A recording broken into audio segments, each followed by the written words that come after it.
대한민국의 근현대사를 성경적 세계관으로 알리고 전하는 대한역사문화원의 한국 근현대사 바로 알기 특강입니다. 자, 이제 우리가 조선시대의 역사를 살펴보면서 정말 자유가 없었던 땅, 특별히 조선 후기의 상황들이 어떤 삶이었는지를 한번 살펴보도록 하겠습니다. 우리는 조선왕조 500년이라는 말을 정말로 많이 하죠. 이 조선왕조 500년 중에 우리는 19세기의 이야기를 한번 해보려고 하는데요. 19세기는 정조대왕의 죽음으로부터 시작했다고 보시면 됩니다. 1800년이 되었을 때 조선의 22대 왕이었던 정조대왕이 죽음을 맞이하게 되죠.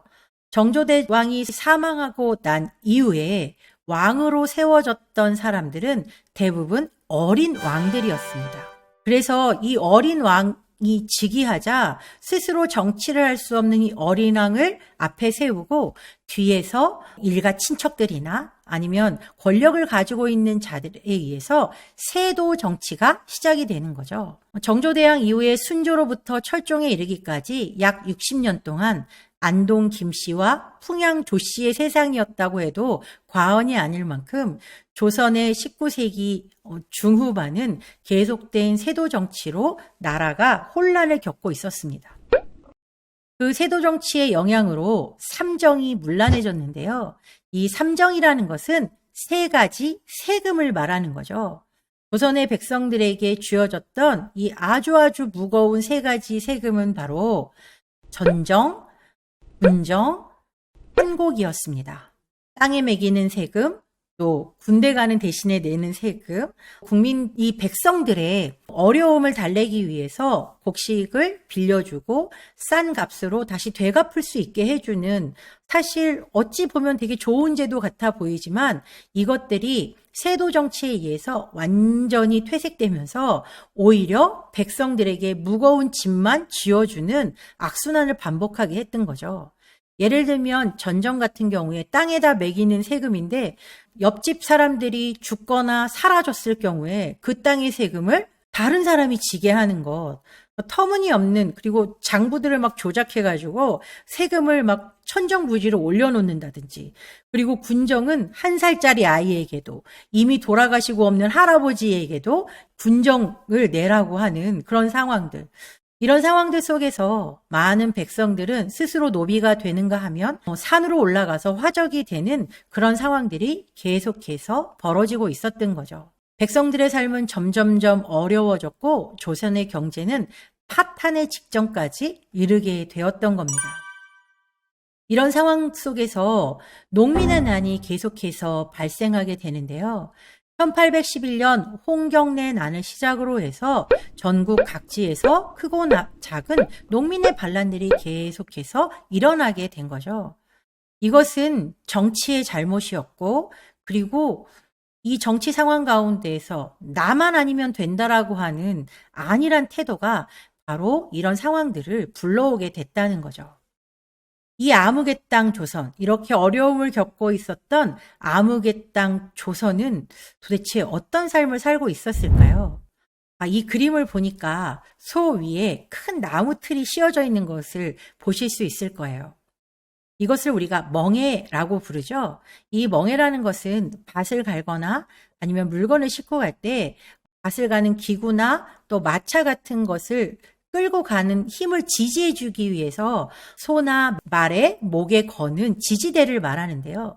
이 지지대의 무게는 적게는 20kg 이상 아니면 40kg가 넘는 것도 있다고 하죠. 사실 이 멍에 하나만 쥐고 있는 것으로도 엄청난 고통이었을 것 같아요. 이것은 짐승들에게만 해당되는 것이 아니었고 눈에 보이지 않지만 조선시대의 백성들에게도 이 종의 멍에가 메워져 있었다는 거죠. 도대체 조선 백성들에게 씌워진 종의 멍에는 어떤 것들이 있었을까요?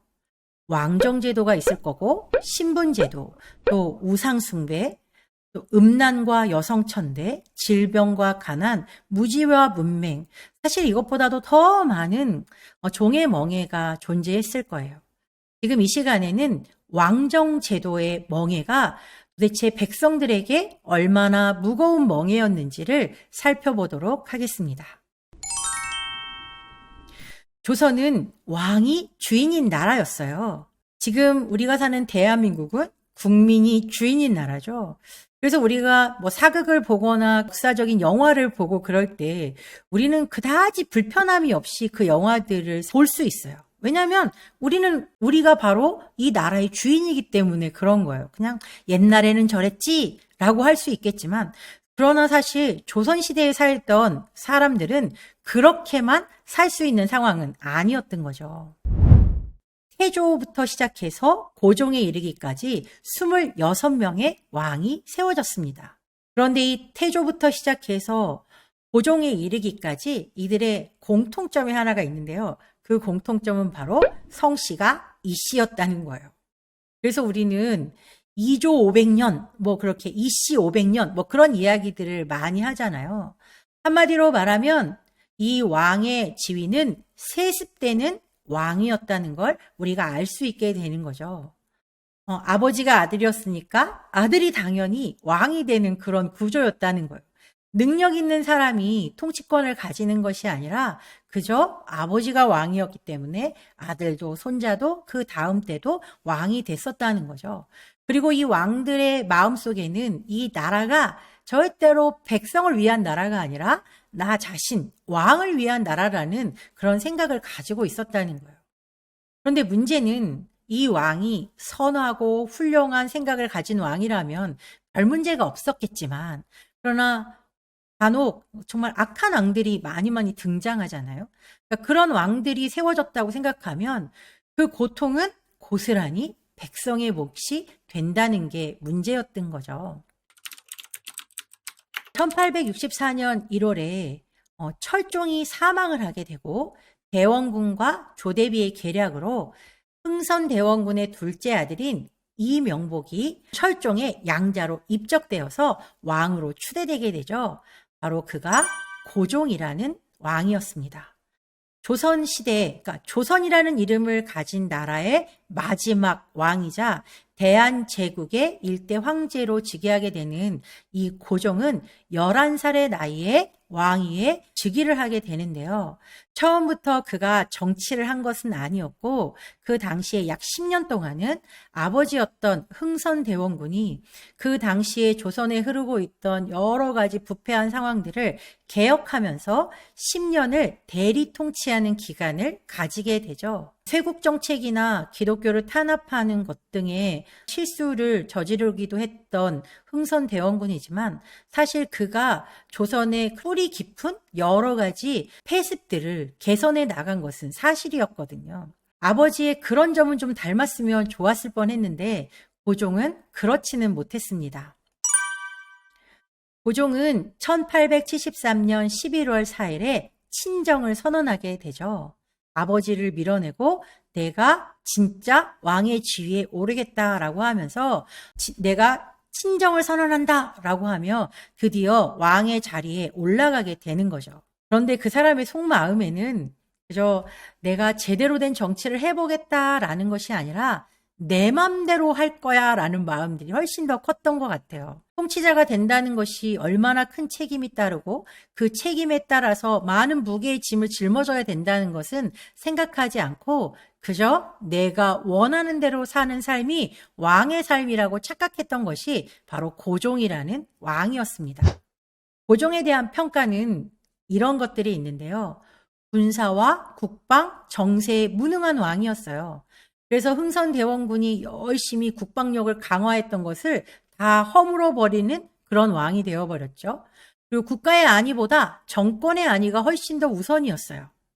나라가 어찌 되던 말던 나만 편안하면 돼 라는 그런 생각을 고종이라는 왕이 가지고 있었다는 거죠. 또 경제 무능? 정말로 이 경제적으로 어떻게 이 나라를 잘 먹고 잘 살게 할까? 그런 거엔 관심도 없었고 사치가 어마어마했죠. 그래서 그 사치를 메꾸기 위해서 관직을 팔아먹는 왕이 바로 고종이었어요.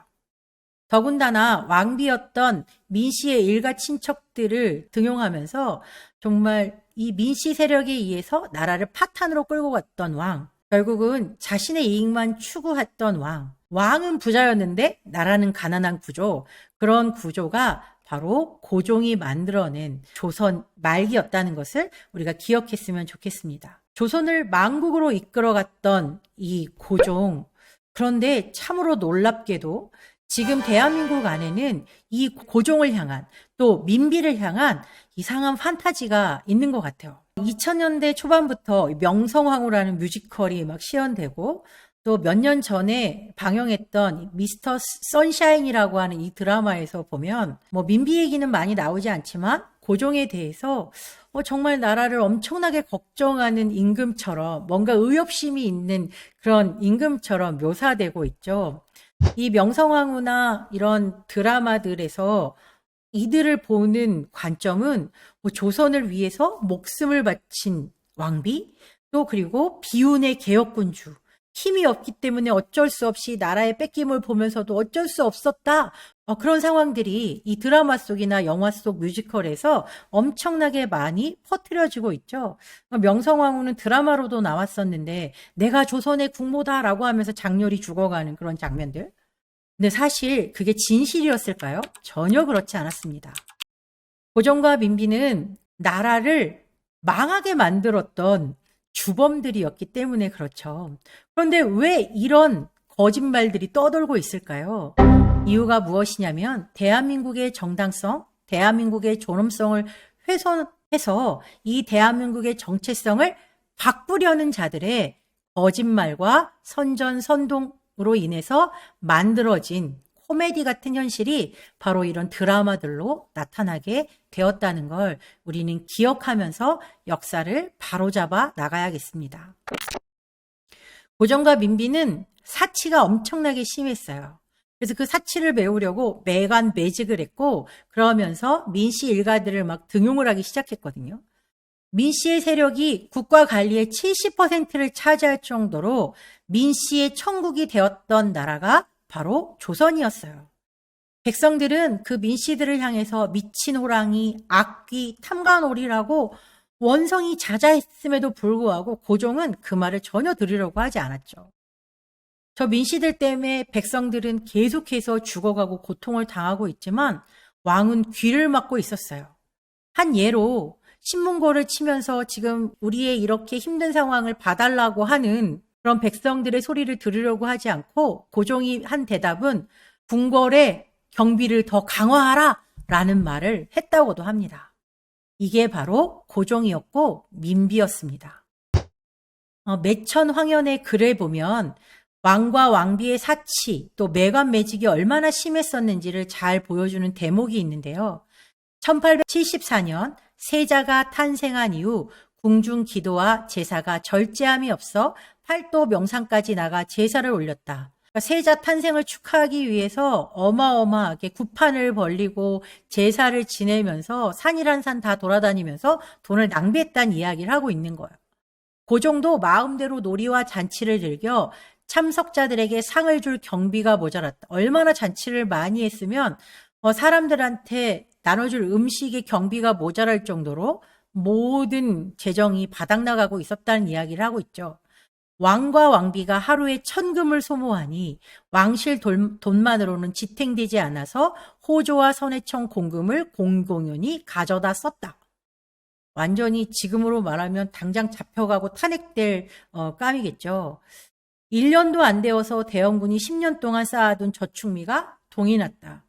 대원군은 사실 이 저축미를 잘 모아가지고 나라에 꼭 필요한 일이 있을 때 이것들을 잘 사용하기 위해서 엄청 노력을 했었어요.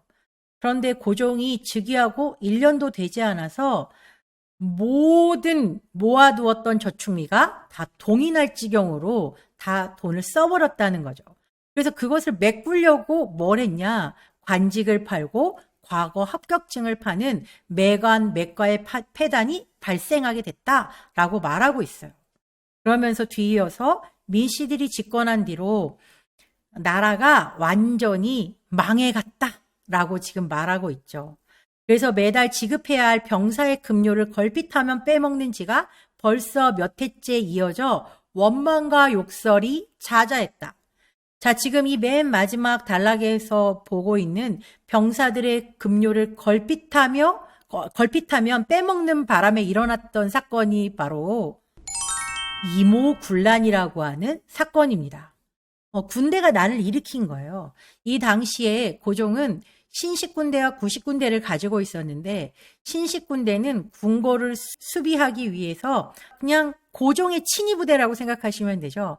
고종의 친위부대에게는 새로운 무기, 새로운 옷, 여러 가지 월급도 제때제때 주고 그랬지만 원래부터 있던 국방을 지키던 이 구식군대에게는 제대로 된 무기도 지급하지 않을 뿐더러 월급도 수개월째 밀려가지고 이 군인들의 불만이 막 끌어오르고 있는 이런 상황 가운데에서 일어난 이 난이 이모군란이라는 난이었어요. 사실 이 이모군란을 평정할 수 있는 유일한 방법은 이렇게 성난 군사들에게 제대로 된 월급을 지급해주면 그만이었던 거죠. 그러나 고종은 그렇게 하지 않았어요. 청나라한테 도움을 요청해서 청나라 군대가 들어와서 이 이모군란을 일으킨 자신의 백성들을 죽이게 했던 거죠. 이게 어떻게 한 나라를 책임지는 왕으로서의 역할이겠습니까? 왕의 자격이 없는 사람이었죠. 성경에서도 왕의 직분이 뭐냐면 바로 백성들을 구원하는 것, 백성들을 지키는 게 왕의 직분이라는 걸 분명히 가르쳐주고 있거든요. 그런데 고종이라는 사람은 그런 직분을 전혀 수행하지 못한 바보 같은 왕이었다라고밖에 표현을 할 수가 없을 것 같아요. 이때 약 3,000명의 청나라 군대가 진입을 하게 되면서 그때부터 조선은 더욱더 청나라의 속국이 되어 있는 상태가 되었어요. 청나라에서 파견된 사람들이 조선 땅을 누비면서 왕 행세를 하고 계속해서 조선의 백성들을 못 살게 구는 그런 상황들이 되어버리게 된 거죠. 이런 것을 참을 수 없어서 일으켰던 난이 바로 갑신정변이었죠. 여기에 보이는 박용효, 서광범, 서재필, 김옥균, 홍영식 같은 사람들이 주축이 되어서 일으켰던 난이 바로 갑신정변이었는데요. 이 갑신정변을 주도했던 사람들은 노론의 엘리트들이었어요. 이들은 더 이상은 이 중국의 속박 속에서 살 수 없다고 느꼈고 왕에게 제안을 하죠. 민씨 일가와 민씨 세력들이 지금 이 나라를 망치고 있으니 왕이시여 제발 우리와 함께 저들을 몰아내고 정말 이 나라가 온전한 나라로 흘러갈 수 있도록 우리에게 힘을 보태주십시오. 고종이 뭐라고 했을까요? 안 된다고 했을까요? 아니에요. 그래, 내가 자네들의 뜻을 따라주겠네 라고 이제 말을 했던 거죠. 그들이 주장하는 바는 이거였어요. 청나라로부터 독립을 하자, 부패 정권을 타도하자. 그런데 이게 좀 잘못됐죠. 무력을 사용해서라도 하자. 그래서 민씨 일가들을 완전히 숙청하려고 궁궐 전체가 피바다가 되는 그런 사건들이 벌어지게 됐습니다. 물론 민비는 도망을 치게 되죠. 그러니까 그런 상황들을 본 고종은 너무 겁을 먹고 어떻게 하게 되냐. 바로 청나라 군대를 끌어들이게 되는 거죠. 고종의 배신으로 청나라 군대가 들어오게 되고 이 갑신정변은 3일 만에 막을 내리게 됩니다. 근데 이 갑신정변을 도왔던 사람들이 누구였냐면 바로 일본이었기 때문에 이 청나라와 일본이 작은 충돌을 할 수밖에 없게 됐죠. 이 갑신정변이 끝나고 난 이후에 일본과 청나라는 조약을 하나 맺게 되는데요. 그 조약의 이름이 바로 텐진 조약이었어요. 이 텐진 조약의 주요 내용 중에 하나가 바로 청나라 군대가 조선에 무슨 이유로든지 들어오게 되면 일본도 들어올 거야 라고 하는 거였어요. 우리가 이런 것들을 잘 감안해서 정치를 잘 해나갔어야 되는데 고종은 그것을 잘 하지 못했죠. 결국 이 텐진 조약으로 말미암아서 청일 전쟁의 빌미를 제공하게 됐던 거예요. 알렌 선교사는 고종에 대해서 이렇게 이야기합니다. 구말리를 다니고 상하 4,000년 역사를 봤지만 대한제국 황제와 같은 사람은 처음이다. 이렇게 말했다고 하는 걸 보면 고종 가까이에서 있었던 사람으로서 이렇게 최악의 사람은 처음이다라고 하는 평가를 받는다는 것은 정말 수치스러운 일이 아닐 수 없죠. 나라가 어느 정도 안정을 찾는가 했지만 결국 백성들이 들끓어 오르기 시작했어요. 탐관오리들의 문제가 너무나도 심각했기 때문이에요. 그래서 이 탐관오리들의 문제가 너무너무 심각해서 일어났던 난이 바로 동학 농민난이었습니다. 동학밀난. 사람들이 요즘에 이 동학난에 대해서 마치 동학을 무슨 혁명처럼 이야기하는데 그것은 바른 역사가 아니라 탐관오리의 아주 못된 정치들의 행각 때문에 일어났던 동학밀난. 이 밀란을 해결하자면 방법은 아주 단순했어요. 탐관오리를 다 내어 쫓으면 그만이었는데 고종은 그렇게 하지 않았어요. 그리고 그는 아주 바보 같은 선택을 하는데 청나라 군대를 불러서 백성들을 잡으라고 말한 거예요. 그리고 그들을 향해서 괴수다라는 표현을 쓰고 있죠. 그래서 청나라 군대가 들어오게 되죠. 조선 땅으로. 그런데 아까 조금 전에 우리가 텐진조약 얘기를 했었잖아요. 그 텐진조약에 따르면 청나라 군대가 조선에 들어오면 일본 군대도 조선에 들어온다. 일본 군대 역시도 조선에 들어와서 일어난 전쟁, 바로 이것이 청일 전쟁이었어요. 이 청일 전쟁에 가장 결정적인 역할을 한 사람은 바로 고종이었다고 해도 과언이 아닐 것입니다. 왜냐하면 이미 텐진 조약에서 청나라 군대가 조선 땅에 들어오는 순간 일본 군대도 들어온다고 하는 그런 조약의 사항들이 있었다면 국제 정세를 잘 살펴서 어떻게 우리가 이 난을 진압할 것인지 스스로 대책을 세웠어야 하는데 고종은 그러지 않았던 거죠. 이게 바로 조선이라는 나라의 마지막 왕이었던 고종의 실체였다는 걸 우리가 기억했으면 좋겠습니다.